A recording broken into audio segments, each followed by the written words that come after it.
Every now and then, I used to find a quote that somehow gave me some hope of understanding, and I would go and follow the referrals from where that quote came from. And slowly, I started moving, following these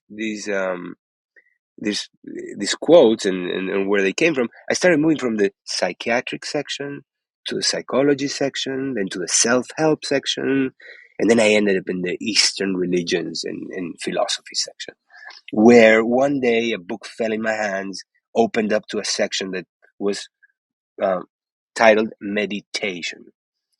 And when I looked in this particular book, the explanation or the definition was the practice by which you are able to calm down the repetitive negative stream of thoughts, the repetitive negative and automatic stream of thoughts, and maybe even able to stop it.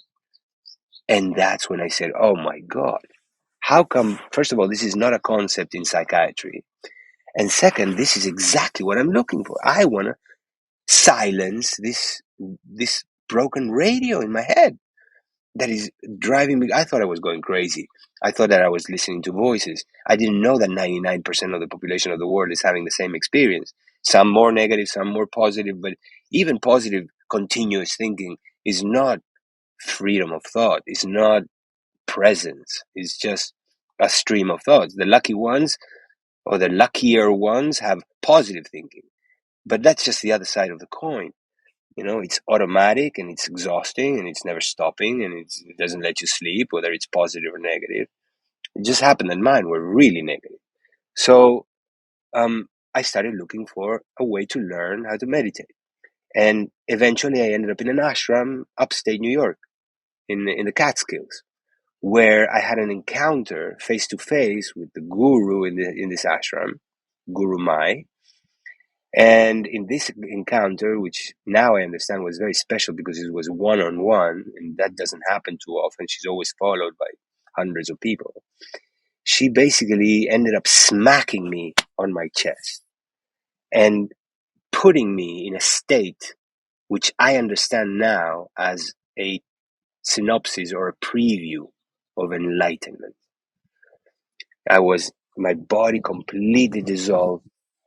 I was not this. I was everywhere. I was everything. I merged.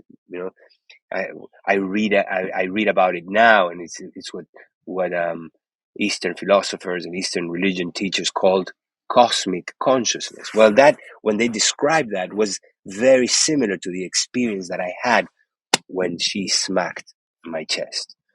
And when I came back, I understood that that's the possibility that we come to Earth with, to be in that state continuously. And then there are ways to get there, right? And from that day on, my life took a different course, and I stopped wanting to be a famous cardiologist that invented some new cardiac catheterization and balloon technique, which is what I had in mind at that time, to invent some new balloon angioplasty technique, and I focused on becoming thought free and fully present.